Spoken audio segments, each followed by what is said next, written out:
Mobil Roadster terkenal dengan tenaga yang besar dan desainnya yang menarik tentunya.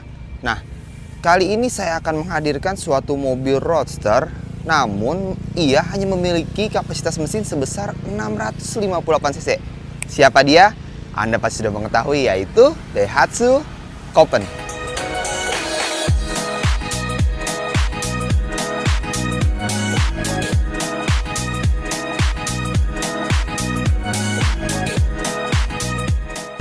Sebenarnya tampilan baru dari Daihatsu Copen ini terdapat dua model, yaitu klasik dan modern.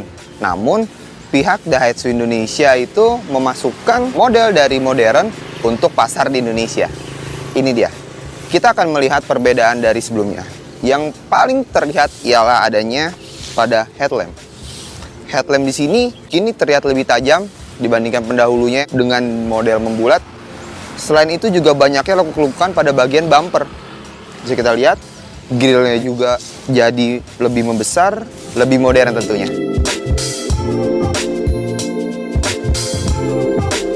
Copen memiliki diameter pelek sebesar 16 inci, atau bisa dibilang juga ring 16. Untuk profil bannya itu dia memiliki 65/50. Sebenarnya diameter ban ini tidak menjadi masalah karena cukup besar untuk sebuah mobil yang kecil ini. Namun yang jadi pertanyaan saya ialah mengapa lebar ban ini terlalu kecil ya? Jadi sehingga ketika dirasakan memang tidak begitu berpengaruh terhadap handlingnya. Namun jika dilihat dari belakang akan terlihat Copen ini kurang proporsional. Jadi sehingga ada baiknya untuk pemilik Copen agar tampilannya lebih gagah untuk mengganti ban yang agak lebih lebar. Pada bagian belakang Anda bisa melihat seperti apa yang saya sebutkan tadi, kalau Copen ini kurang terlihat proporsional ya karena bannya terlalu tipis. Selain itu, pada rear lamp dia juga terlihat lebih sporty karena banyak lekuk-lekukan yang lebih tajam. Di sini kita lihat bisa, dan bumper pun berubah dari sebelumnya dan ada aksen ini. Dan kini Copen menggunakan dua buah muffler, lubang pembuangannya dibuat menjadi ke bawah. Cukup keren untuk ukuran mobil Roadster mini.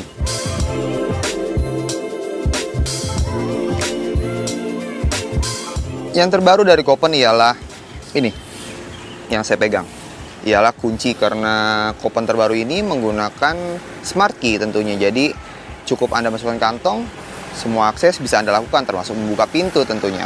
Nah, kunci ini juga bisa digunakan untuk membuka bagasi belakang.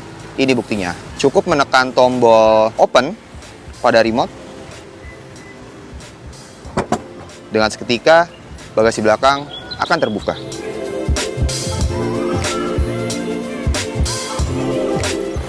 Dan menutupnya kembali, tentunya harus bantuan tangan.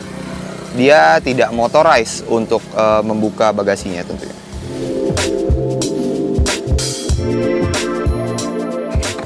Pada bagian dalam Copen memberikan nuansa sporty, yaitu dengan adanya aksen-aksen karbon dan jok bucket seat yang dimilikinya ini cukup nyaman, dan posisi duduknya juga menarik nih. Karena kenapa? Saya merasakan posisi duduk yang rendah.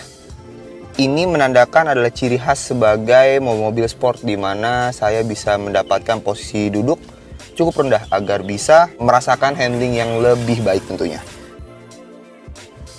Hal yang menarik lainnya ialah dari tampilan interior ini terlihat sangat simple.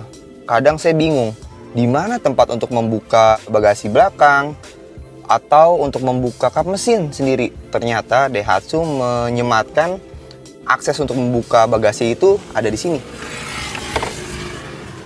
Cukup menariknya, dan bagasi pun akan terbuka. Sedangkan bagasi belakang selain menggunakan kunci, Anda bisa menemukan tombol yang ada di sini.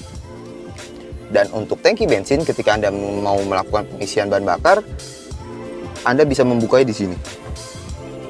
Semuanya disimpan dengan rapi. Copen memiliki media hiburan seperti head unit ini, namun head unit ini sepertinya dari aftermarket. Jadi salah satu ada fitur yang penempatannya menurut saya kurang dipersiapkan yaitu ya adanya voice command. Biasanya di mobil mewah, voice command itu berada di atas ini dan disediakan, memang sudah disiapkan gitu ya. Karena ini Copan menggunakan head unit aftermarket, jadi penempatan si mikrofonnya adanya di sini. Hanya mengandalkan sebuah double tip untuk menempelkannya di sini. Selain itu, Copan ini dibuat di Jepang dan dikirim di sini secara utuh. Sehingga di panel instrumen ini termasuk MID, banyak bahasa-bahasa Jepang yang saya pun tidak mengerti artinya apa. Copan memiliki 3 ventilasi AC, yaitu ada di kanan, kiri, dan tengah. Mengapa sangat sedikit? Karena dimensi kabinnya sendiri sangat-sangat kecil. Jadi dengan 3 ventilasi ini kami rasa sudah cukup untuk mendinginkan suhu ruangan di dalam kabin ini. Nah, untuk pengaturan sistem pendingin udara, tentunya Copan telah menyediakan climate control. Anda bisa mengaturnya melalui derajat berapa kedinginannya di dalam kabin ini, dan tentunya fan pun bisa diatur. Ini dia. Oh iya, saya hampir lupa karena mobil ini sudah menggunakan smart key. Tentu Copan menyediakan engine start stop push button di sini.